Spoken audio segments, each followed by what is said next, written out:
네, 오늘은 마태복음 2장 말씀 읽은 말씀 특별히 19절부터 23절 말씀 중심으로 나의 예수님 나사렛 사람이라고 하는 제목으로 말씀을 함께 상고하고 은혜를 받고자 합니다.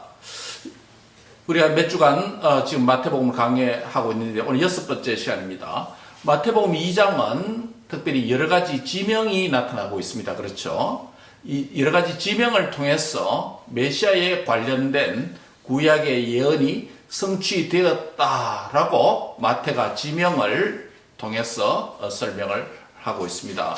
그 첫 번째 지명이 뭐죠? 베들레헴. 예, 유대 땅 베들레헴이라는 장소가 2장 1절, 5절, 6절, 16절에 이렇게 등장을 했습니다. 베들레헴에서 예수님이 나신다라는 미가 선지자의 말씀을 인용을 했죠. 그 다음에 예수님의 출생 장소 베들레헴에 이어서 두 번째 등장하는 장소가 있습니다. 어디죠? 애굽입니다. 그렇죠. 13절부터 19절까지 보면 애굽이 등장합니다. 이것은 헤롯 왕이 2살 미만의 어린아이들을 다 죽이라고 했기 때문에 도피하는 장소로서 애굽의 장소가 등장합니다. 바로 호세아서의 말씀대로 애굽에서 내 아들을 불러냈다 함이라다. 그 예언의 말씀을 성취했다라고 마태가 그렇게 설명을 했습니다. 세 번째 장소가 등장합니다. 어딜까요? 나사렛. 예, 23절과 24절에 보면 두 장소가 있습니다. 하나는 뭡니까? 갈릴리. 그리고 또 하나는요? 나사렛입니다. 예수님께서 사셨던 거주 장소입니다.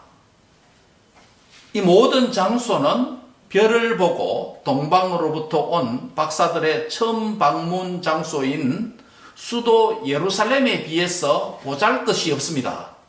다소 거리가 떨어진 도시로부터 떨어진 촌락 작은 마을들입니다. 촌입니다. 이 세 지명들은 모두가 메시아로 오신 예수님의 출생지로서 베들레헴, 그리고 예수님의 첫 번째 도피처로서 어디요? 애굽. 그리고 예수님께서 이스라엘 땅에서 첫 거주지인 어디요? 갈릴리. 갈릴리를 거쳐서 이제 정착한 정착 장소가 어디입니까? 나사렛이라는 의미입니다. 예. 메시아 예언과 관련된 이 장소들은 모두가 선지자가 하신 말씀을 성취하려 하십니다. 라는 관점에서 마태복음의 도시 이름, 지명들을 인용을 했습니다. 자, 그렇다면 오늘 23절에 보면 나사렛 사람이라고 하는 예수님이 나사렛 사람이다. 나사렛에 거주하셨다. 나사렛에 정착하셨다. 정착하셨기 때문에 이분은 나사렛 출신이다. 나사렛 사람이다. 라는 칭호를 이제 받게 됩니다. 그 예언의 말씀이 이루어졌다. 라고 오늘 본문이 그렇게 말하는 것입니다. 여러분, 특별히 이 유대 땅 베들레헴, 애굽, 그리고 나사렛, 물론 갈릴리는 첫 거주지고 이제 정착한 나사렛, 이 장소 중에 어느 한 장소가 매우 다른 장소들과 구별됩니다. 어떤 장소일까요? 베들레헴, 애굽, 갈릴리, 나사렛. 애굽이죠. 왜 그럴까요? 이방 쪽이나. 예, 애굽은 해외입니다. 그렇죠? 예, 해외고 나는 다 국내입니다. 그렇죠? 그다음 또 다른 관점에서 보면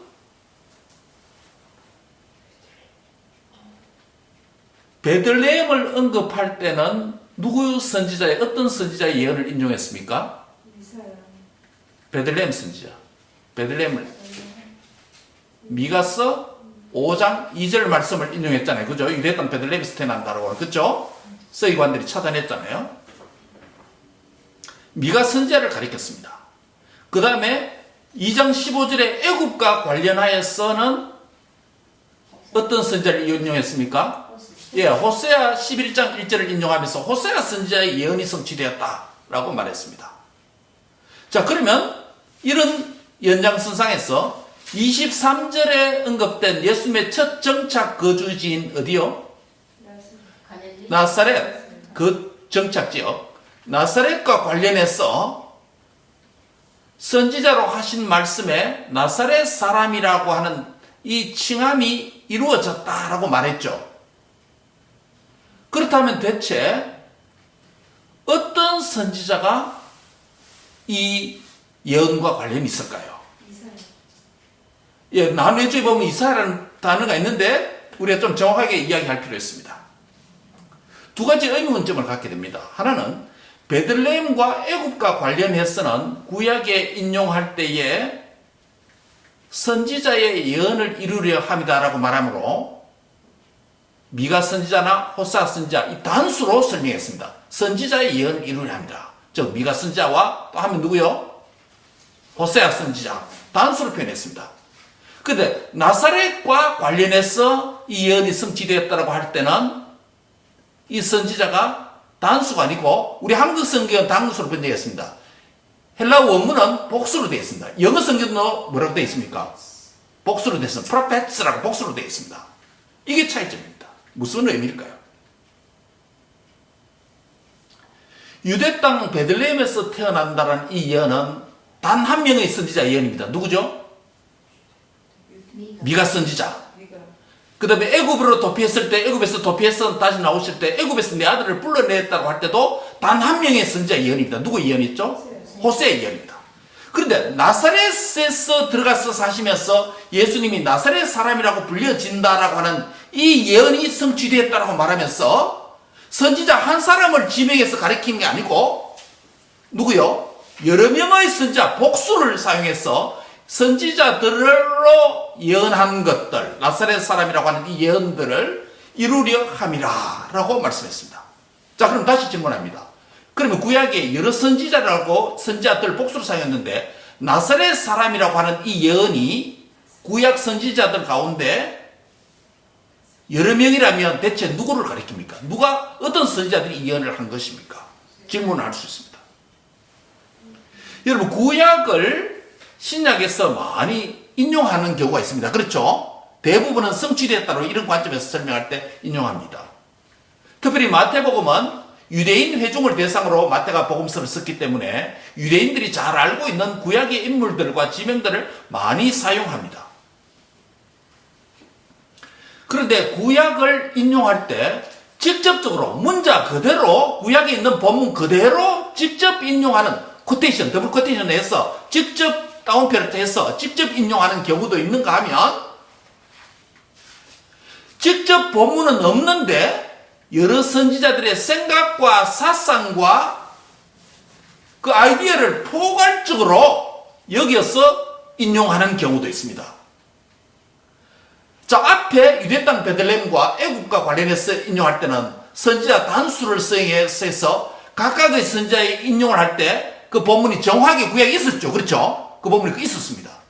그런데 나사렛 사람이라고 하는 이 예언은 구약의 어떤 예언도 찾아볼 수가 없습니다. 이사야를 들봐도 없습니다. 이 예언이 없어요. 없습니다. 그런데 선지자들이라고 썼습니다.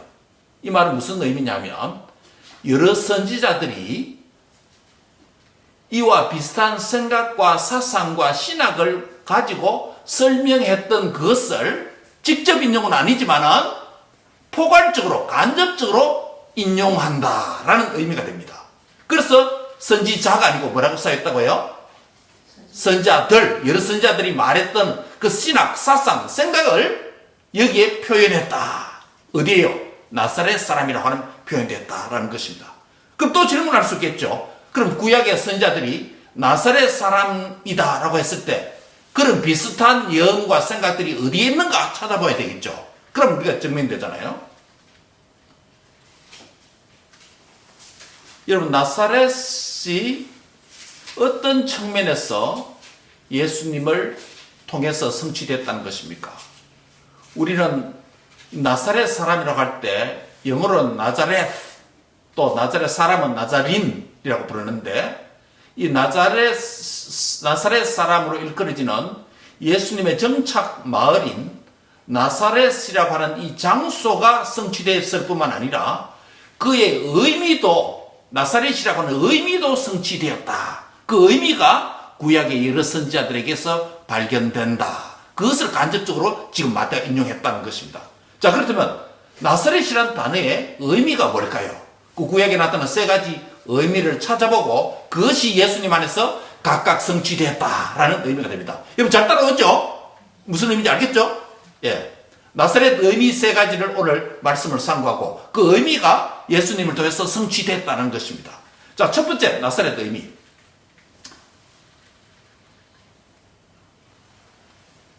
예수님을 나사렛 마을, 나사렛 동네의 사람이라고 할 때 예루살렘 도시 엘리트 계층들에게는 매우 나사렛이 하찮고 촌스럽고 보잘것없는 어떤 장소였다고요? 변두리 장소입니다. The margin. 변두리 장소입니다.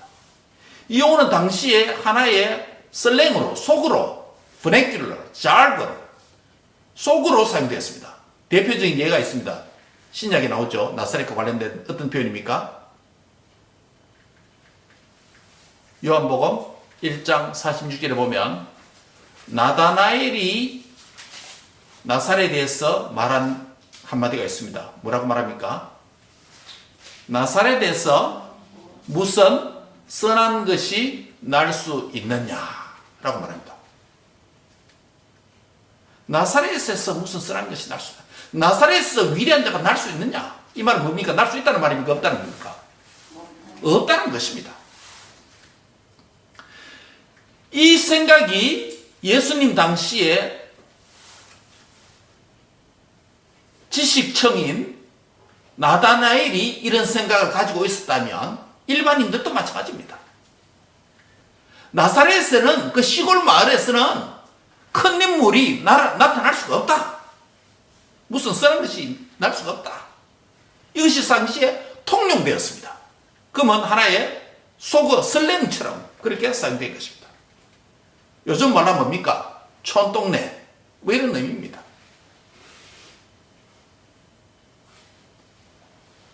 만약 나사렛이라고 하는 이 의미가 여러 가지 의미들 가운데 이 오늘 본문에서 보잘것없고 천박한 동네를 언급하는 것을 가리킨다면 나사렛에 정착하신 예수님은 당시의 지식인들과 세상 사람들의 관점과 세계관과 그들의 편견과 가치를 어떻게 해요? 완전히 뒤집어 놓는 이야기가 되는 것입니다. 여러분 나사렛에서 뭐 선한 것이 날 수 있느냐? 당시의 사람들 다 그런 생각을 가지고 있는데 예수님이 나사렛에서 사셨다, 정착하셨다 이 말은 나사렛 사람이라고 하는 이 예언을 이루려 합니다.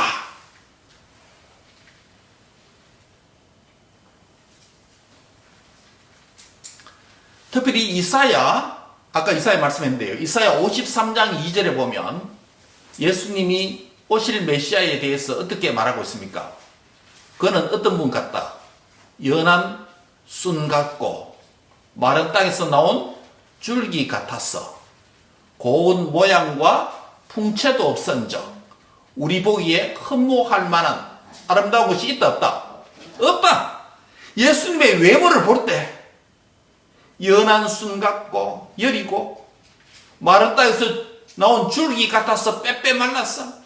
고운 모양도 없고 풍채도 없고 우리가 보기에 흠모하는 외형적인 아름다움이 하나도 없다. 누가요? 오실 메시아가. 이사야의 예언에 그렇게 해놨습니다. 800년 전에 이사야가 이 예언을 했습니다. 즉 메시아는 아주 강한 나무처럼 오는 게 아니라 나무에서 쫙 돋아나는 연한 순처럼 똑 부러지면 똑 부러지는 것처럼 마른 땅에서 나온 줄기. 여러분 마른 땅에서 나온 줄기 어떻습니까? 물이 풍성한 땅에서 나오는 이 줄기들은 물을 영양분을 받아서 튼튼합니다. 근데 마른 땅에서 나오는 거 어떻습니까? 그냥 생명을 유지하려고 땅에 있는 온갖 수분을 빨아들이고 또 수분을 내보내기 싫어서 뭡니까? 막 쪼그라들었어. 몸을 축소해서 안 말라 죽으려고. 그런 외모라는 것입니다. 다시 말씀드리면 하나님의 아들로 오신 성탄하신 예수님은 세상의 사람의 눈으로 볼 때는 너무 보잘것없다. 세상 사람의 관점과 기준으로 보면 예수님은 승리자 아니고 루즈입니다. 요즘 말하는 루즈예요. 위너가 아니고 루즈예요. 실패자입니다. 십자가에서 죽어버렸습니다. 고난을 당했습니다. 예수님은 세상적으로 당시에 유명했던 도시 예루살렘 중심지가 아니라 나사렛이라고 하는 주변인으로서 촌사람으로 시골뜨기로 칭함을 받으면서 사셨습니다. 당시 사람들에게 요즘 말로 하면 예수님은 나사렛 촌사람이 됩니다. 예수님은 당시 세상 사람들의 모습과 평가에 아랑곳하지 않고 그럼에도 불구하고 그렇죠? 우리의 구원을 위해서 하나님의 뜻만 바라보며 뭐 했습니까? 순종하셨습니다. 마침내 십자가에까지 달리셨습니다. 하나님이 진노의 잔 십자가가 너무 힘들기 때문에 겟세마네 기도에서 피를 짜면서 기도하시는 내용이 뭡니까?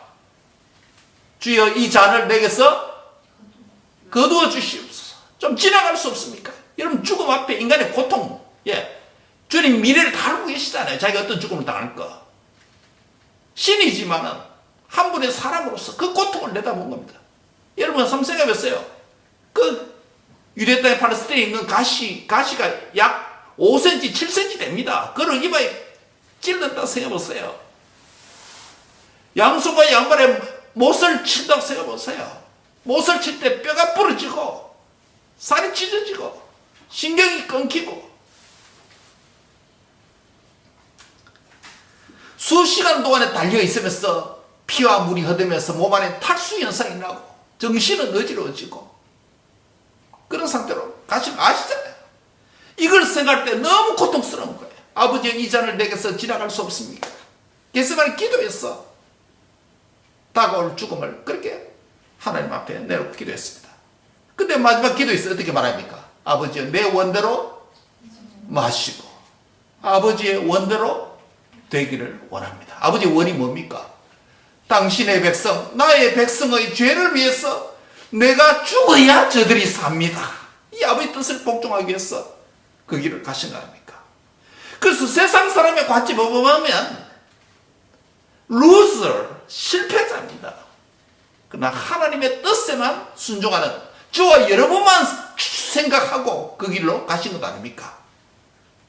세상 사람들은 나사렛 촌사람이었지만 나사렛에서 무엇이 선한 것이 날 수 있느냐라는 그런 세태 속에서 문화 속에서 아버지의 뜻만 바라보며 순종의 길을 가신 길입니다.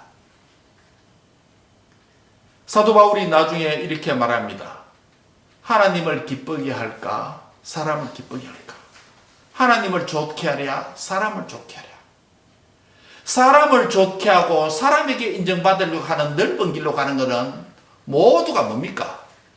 당시에 예루살렘에 있는 사람들 삶의 방식입니다. 그러나 예수님은 나사렛 촌사람으로 사람을 기쁘게 하고 사람에게 인정받으려고 그 길을 오신 게 아니고 누구에게 인정받으려고요? 하나님의 뜻을 순종하고 하나님에게 기쁨이 되고 하나님에게 영광이 되는 그 길을 자신의 길인 줄 알고 그러신 것입니다. 그래서 갈라디아 1장 10절에 바울이 이렇게 말합니다. 이제 내가 사람들에게 좋게 하랴 하나님께 좋게 하랴 사람들에게 기쁨을 구하랴. 내가 지금까지 사람들의 기쁨을 구하였다면 뭐가 아니다라고 부인합니까? 그리스도의 종이 아니다. 자기의 정체성까지도 부정해버립니다. 즉 나는 사람을 기쁘게 하고 사람을 좋게 하는 위해서 존재하는 것이 아니라 누구를 좋게 하고 하나님을 좋게 하고 누구를 기쁘게 하고 하나님을 기쁘게 하고 누구의 영광을 위해서 땅의 영광이 아니라 하나님의 영광을 위해서 살아간다. 그게 참된 하나님의 백성이다 라고 그렇게 말하지 않습니까? 그런데 하나님은 세상 사람들의 평가와 달리 하나님 앞에 하나님만 좋게 하고 하나님의 기쁨을 구하고 하나님의 영광 위에 살아가는 자들에게는 반드시 정의롭고 바른 판단을 해 주실까요? 안 해 주실까요? 인정을 해 주실까요? 안 해 주실까요? 인정해 주시죠. 마태복음 6장 17절 18절 보면 이런 말씀이 있습니다. 은밀한 중에 보시는 내 아버지께서 갚으시리라. 한번 따라합니다. 은밀한 중에 은밀한 중에 보시는 보시는 내 아버지께서 내 아버지께서 갚으시리라. 갚으시리라. 여러분, 사람 너무 의식하지 마세요. 사람 눈치 너무 많이 보지 마세요. 분위기 너무 세가지 마세요. 내가 사람을 좋게 하러 여기 왔느냐? 하나님을 좋게 하러 여기 있느냐? 하나님의 기쁨을 구하려고 여기 있느냐? 사람의 기쁨을 구하기 위해서 여기 있느냐? 화려한 예루살렘의 도성에 사는 자가 아니라 나사렛 촌사람으로 산다 할지라도 내가 하나님을 좋게 하고 하나님의 기쁨을 구하고 하나님의 영광을 위해서 살아가는 그 길만 걷는다면 누가 보고 계신다? 하나님이. 은밀한 중에 사람은 나를 못 봐주는지 알지라도 세상은 나를 인정하지 못할지라도 나사렛 사람이라고 비난한다 할지라도 은밀한 중에 보시는 내 아버지께서 보실 뿐만 아니라 뭐까지 해주신다? 갚아 주시리라. 아멘. 이것이 저와 여러분에게 큰 위로가 되기를 바랍니다. 성탄절 맞이해서 대안절을 맞이해서 할렐루야라고 하는 큰 오라토리오 오케스트라가 여기에 없다 할지라도 거대한 무리와 조명이 여기에 없다 할지라도 비록 우리가 나사렛 사람이라고 하는 촌사람, 작은 사람, 보잘것없는 존재라고 생각될지라도 우리의 눈과 마음과 생각은 하나님을 좋게 하고 하나님을 기쁨에 구하고 하나님 영광을 위해서 살아간다면 하나님은 은밀하게 저와 여러분을 보시고 인정해 주시고 갚아 주실 줄 믿습니다. 이것이 저와 여러분의 세상 끝날까지 하나님을 의지하는 소망하는 믿음이 되기를 축복합니다. 오늘 제가 카톡으로 이른 아침에 이 설교 준비하면서 여러분에게 유튜브 찬양 한 곡을 보내드렸습니다. 무슨 찬양입니까? 은혜로 날 보듬으시고 사랑으로 품어주셔도 내 마음 한 자락도 지키지 못하는 이 모습 부끄럽습니다. 이 얘기하는 거죠. 은혜로 날 보듬어 주시는데 사랑으로 나를 품어 주시는데 그런데 나는 어떻습니까? 정작 내 마음 한 자락도 마음 전체도 아니고 요 한 자락도 제대로 신앙으로 믿음으로 지키지 못하는 이 모습 너무 부끄럽습니다. 따스한 곁을 내어주신 주님 앞에 나아갑니다. 표현 못할 긍휼로 나를 붙드시는 주 이름만 바라봅니다. 매일 마주한 슬픔 견뎌 나가며 주 예수의 마음 닮아가네. 두려운 걸음마다 주가 동행하니 주 의지하여 오늘을 걷네. 주의 신실한 소망을 깊이 담으며 주 예수의 풍요를 채워가네. 마지막이 놀랍습니다. 제 가슴을 칩니다. 하나님의 자녀로 명예 지켜가며 깊어진 삶을 주께 드리네. 하나님의 자녀로 명예를 지킨다. 이런 무슨 말입니까? 우리 예수님 나사렛 사람으로 촌사람 취급받고 권력자 세상 주목하지 않고 인정해주지 않는 그 세상에서 하나님의 아들로서 저와 여러분의 구원을 위해서 사람 생각하지 않고 세상의 평가 생각하지 않고 하나님 말씀 순종하는 그 명예로운 길을 지켜가며 자신의 깊은 삶을 드렸지 않습니까? 이 CCM 찬양 가사 마지막 대목 하나님의 자녀로 우리도 하나님의 자녀로 명예를 지켜가며 우리의 깊은 삶을 주께 드리네. 사랑하는 성도 여러분,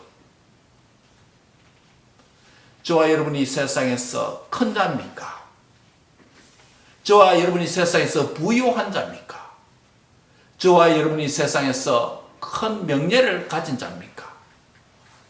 저와 여러분이 세상에서 많은 사람이 인정해 주는 삶을 사는 자입니까? 그렇다 하지 않을지라도 낭망하지 마시기 바랍니다. 예수님은 어떤 사람이라고요? 어떤 사람을 그려진다고요? 나사렛 사람이다 라는 칭함을 받았습니다. 그러나 우리에게 잃어버리지 말아야 될 것 하나 있습니다. 그게 뭡니까? 하나님을 좋게 하고 하나님에게 기쁨을 구하는, 하나님께 순종하는 삶, 그것까지 무너지면 진짜 촌놈 됩니다. 진짜 촌놈 됩니다. 진짜 나사렛 촌놈 됩니다. 아무리 작은 자일지라도, 아무리 보잘것없는 드러나지 않는 삶을 산다 할지라도 잃어버리지 말아야 될 한 삶이 있습니다. 그게 뭐라고요?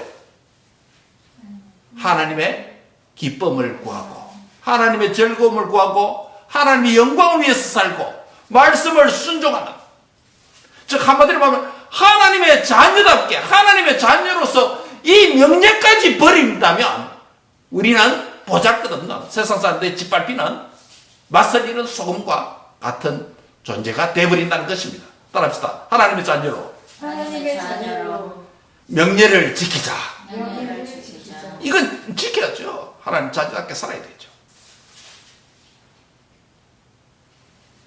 나사렛 사람을 우리에게 적용하면 우리는 비록 보잘것없는 존재일지라도 하나님 나라의 국가대표로, 하나님 나라의 에이스로 하나님의 기쁨을 구하는 그런 삶이 되기를 바랍니다. 나사렛이라는 이름이 갖는 하나님 나라의 중심의 세계관, 가치관이 필요합니다. 세상 사람의 기준과 가치관이 아니라 세상 사람은 나사렛 사람이라 부른다 할지라도 저와 여러분은 세상의 관점이 아니라 무슨 관점이요? 하나님 나라의 기준과 가치관으로 무장되기를 바랍니다.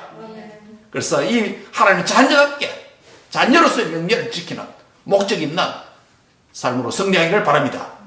두 번째로 나사렛이라는 이 단어는 이 의미가 어원이 상당히 불확실한데 두 번째 가능한 의미는 여기서 찾을 수 있습니다. 나사렛은 나실임이다. 나실림. 여러분 구약의 나실림이 대표자 누굽니까? 삼손이죠. 나실림. 사무엘도 될 수 있죠. 그건 삼손이죠. 대표적이죠. 뭡니까? 나실림은 구약에서 어떤 일을 하게 됩니까? 여러분에 따르면 털을 깎지 않고 수염을 밀지 않고, 그렇죠? 포도주를 마시지 않고 구별된 거룩한 삶을 사는 자입니다. 그러면서도 그런 절제생활을 할 뿐만 아니라 그러면서도 하나님의 구원의 일을 위해서 쓰임을 받는 도구입니다. 그렇죠? 삼손이 블레셋 사람들로부터 이스라엘 구원한 자로 쓰임을 받잖아요. 그렇죠? 두 번째 이 나사렛 사람이라고 하는 이 예언이 성취됐다고 했을 때 구체적 예언은 아니지만은 구약에 있는 이 아이디어 신학 사상을 포괄적으로 예수님을 나사렛 사람에서 이루어졌다고 했을 때 두 번째 구약의 개념은 뭐라고요? 나실림이라고 하는 이 단어에서 찾을 수 있습니다. 나실림은 하나님께 구별된 자로서 나면서부터 머리와 수염을 깎지 않고 술을 마시지 않는 그런 나실인 서약을 한 자입니다. 대표적인 인물이 삼손입니다. 민수기 6장에 이 나실인 기준이 나와 있습니다. 나실인을 삶을 요약하면 구별된 자, 하나님 앞에서. 두 번째는요, 하나님의 구원의 일을 위해서 쓰임을 받는 자입니다. 자, 그렇다면 예수님이 나실인으로 오셨다라는 말은 결국 뭐가 됩니까? 예수님은 구별된 자로 오셨다. 구별된 하나님 아들로 오셨다. 또 하나는요, 구원하는 일을 위해서 이 땅에 오셨다라는 의미가 됩니다.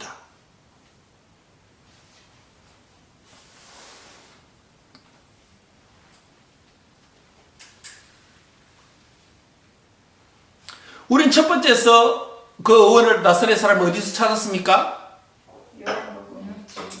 예, 나사렛 촌 사람이라는 변두리라고 하는. 그렇지만은 이사야서 53장 2절에 연한 순, 고운 모양도 풍채도 없고 흠모는 아무 것이 없다라고 하는 보잘것없는 이 예언을 포괄적으로 예수님이 나사렛 사람으로서 성취하셨다.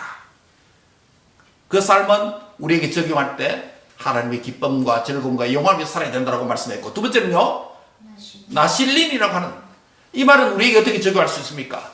우리도 예수님처럼 구원받은 자로서, 이제는 구원받은 자로서, 구별된 자로서, 그렇죠? 구별된 자로서 거룩하게 살고, 또요, 다른 사람의 구원을 위해서 나실린처럼 예수님이 사신 그 일처럼 우리가 살아야 된다라는 것을 우리에게 보여줍니다.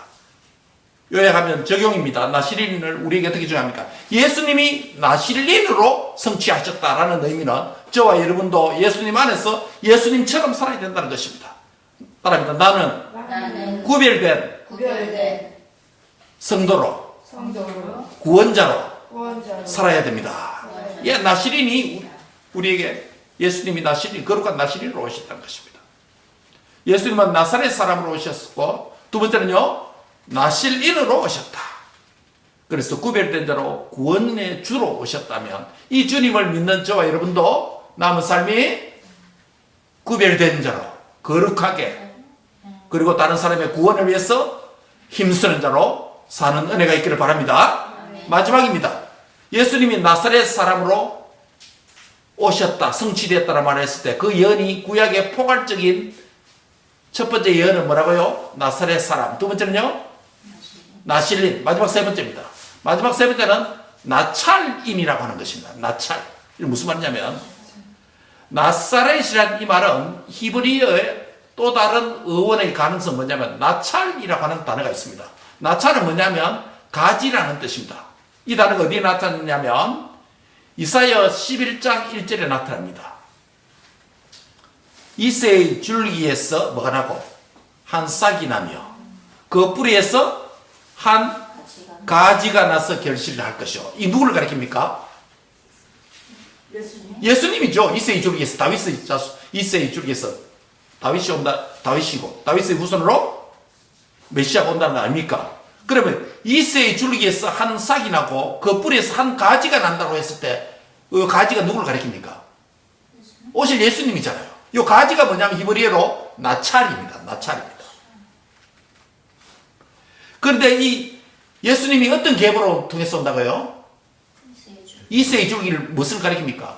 예, 다윗입니다. 즉 무슨 권력을 가진? 왕권을 가진 자로 오신다는 것입니다. 나찰이란 말은 결국 왕으로 오신다는 예언을 성취했다. 그게 나사렛 사람이라는 것입니다. 나찰. 예수님은 실제로 다윗의 자손으로 오신 메시아, 저와 여러분의 왕으로 오신 줄 믿습니다. 만왕의 왕으로 오셨습니다. 만주의 주로 성탄하셨습니다. 이 주님을 믿는 저와 여러분은 이제는 죄의 종노릇하고 마귀의 종노릇하고 세상의 종노릇하는 게 아니라 우리 주님과 같이 뭐 하는 자? 예, 왕 같은 제사장으로 삼아 주셨어. 주님과 더불어 죄와 세상을 다스리는 거룩한 존귀한 직분을 저와 여러분에게 선물로 주셨습니다. 할렐루야.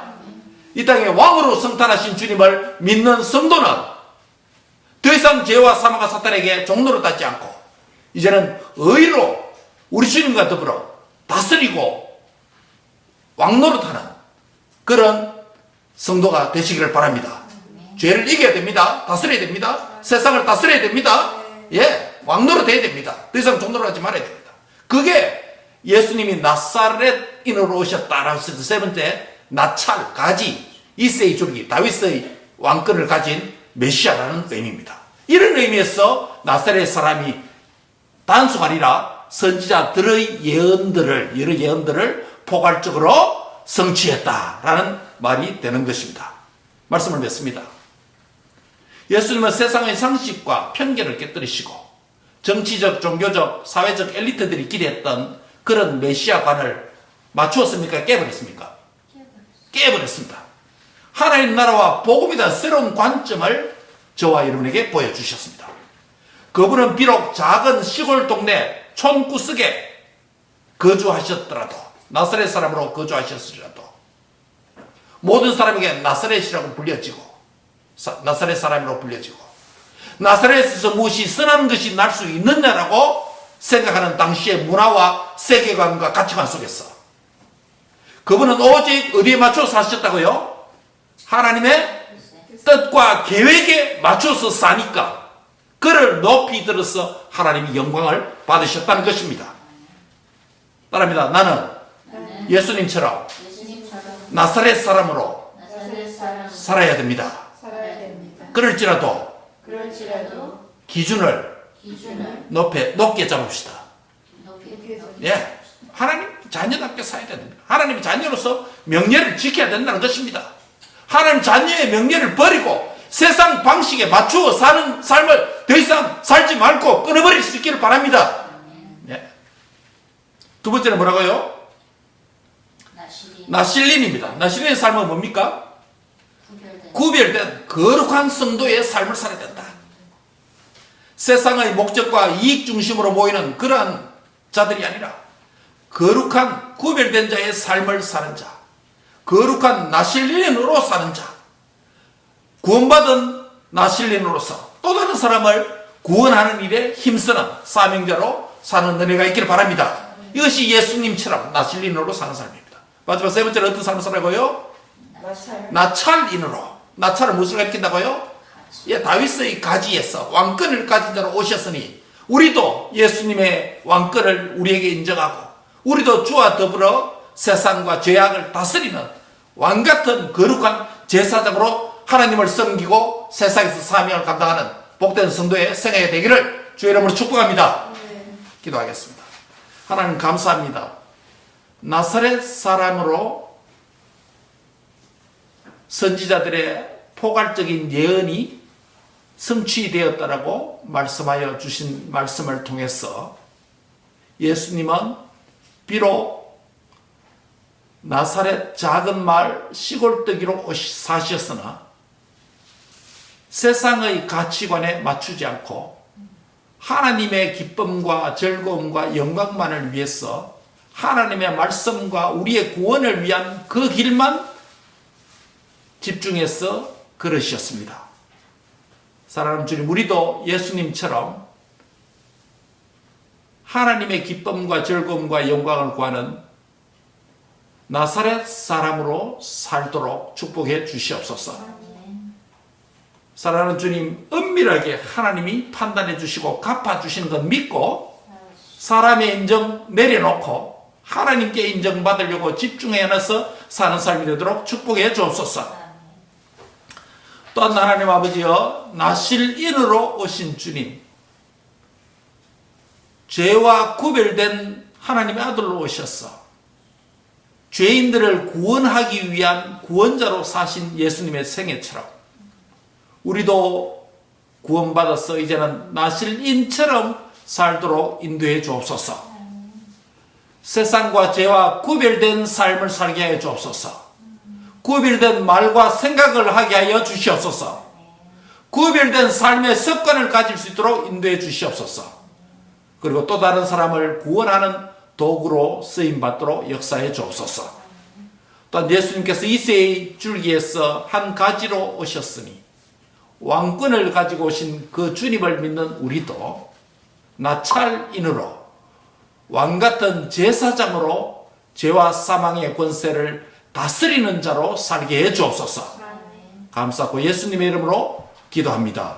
아멘.